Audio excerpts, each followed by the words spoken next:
Insellmilkom eżis telespettaturi, grazzi tal-li naqtu magħna għal episodju ieħor fejn aħna qed nitkellmu fuq il-benefiċċji tal-ilma iffiltrat, ilma li joħroġ mis-sink tagħkom li tkunu tistgħu tixorbuh b'mod ovvjament ikun iffiltrat bl-iktar mod sostenibbli. Ġifieri mhux just any filter, aħna neħduha step ieħor kif jista' jkun ukoll sostenibbli.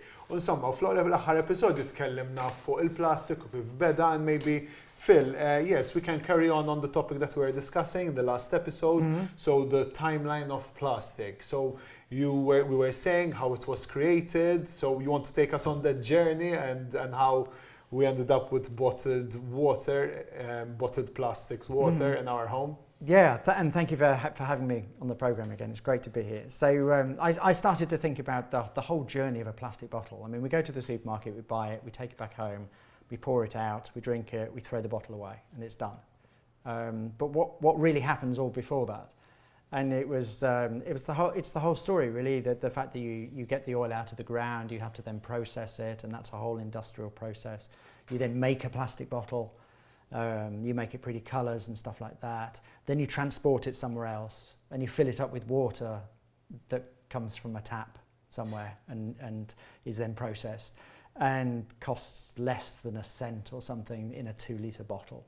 So then what happens to it? It has to get to the supermarket, so that's a whole transport and distribution process. Somebody then puts it on a shelf, somebody then takes it off a shelf, somebody then goes and scans it and pays for it, somebody puts it in a car, somebody drives back to your house, somebody brings it up in the elevator or up the stairs.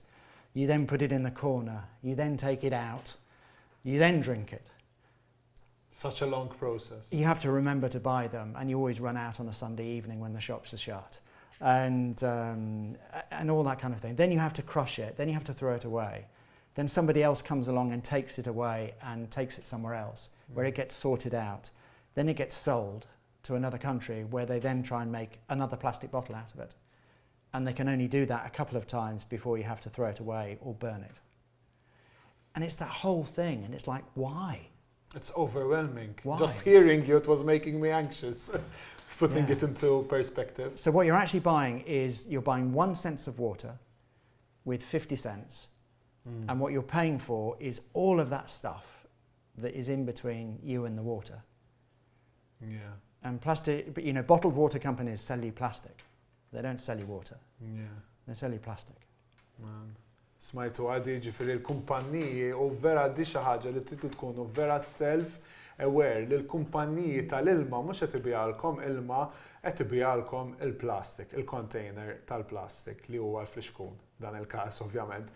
Ġifieri aħna qed nippruvaw nitfgħu dik iż-żerrija biex intom issaqsu lilkom infuskom kif jiena nista' nkun iktar sostenibbli u anke mhux biss li ġifieri għall-ambjent, qed tifhimni, ġifieri anke għall-mod tal-ħesel kif qalu jispiċċalek l-ilma l-ħadd fil-għaxija meta l-ħwienet huma magħluqin jew m'għandek għalfejn m'għandekx ftit toħroġ tixtri l-ilma, ġifieri hemm ħafna inkonvenjenza, hemm ħafna ġar, ġifieri meta aħna biddilna l-ilma niftakar kont inġor ħafna toqol tal-ilma biex inqabdu eċetera eċetera. U issa nara l-ġirien jgħidu hekk ngħidulhom isni jiena skoprejt xi ħaġa ġdida għal fatt li m'għadniex inġor dak it-toqol kollu tal-ilma biex indaħlu fid-dar tiegħi, jew biex nabbih fil-karozza biex indaħlu fid-dar tiegħi, mbagħad kif qalu hekk toqgħod titlaq taraġ eċetera eċetera, ġifieri hemm ħafna tqandil u hekk. U għand nies li forsi huma anzjani, nies li ma jistgħux jifilħu, jridu jqabdu l xi ħadd, jridu jħallsu xi kurjer jew xi ħadd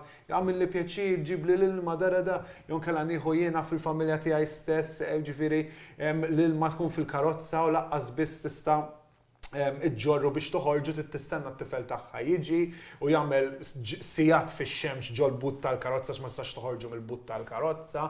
Ġifieri hemm ħafna disadvantages u inkonvenjenza għall-ilma li qiegħed fil-plastik. Ġifieri mhux ġast tal-ambjent, aħna wkoll apparti li ħanagħmlu ġid fl-ambjent tagħna ħannaqsu dik l-iskumdità u ħantukom xi ħaġa iktar konvenjenti. Ġifieri ibqgħu magħna għall-episodji li jmiss fejn aħna ħantukom il-konvenjenza ta' ilma iffiltrat u tajjeb immens. Grazzi tal-li kontu magħna, infakkarkom taraw tagħmlu like fuq il-Facebook page tagħna Better Living TV Show u anke l-Instagram page tagħna betterliving.tvshow. Grazzi u saħħa. Thank you, Phil.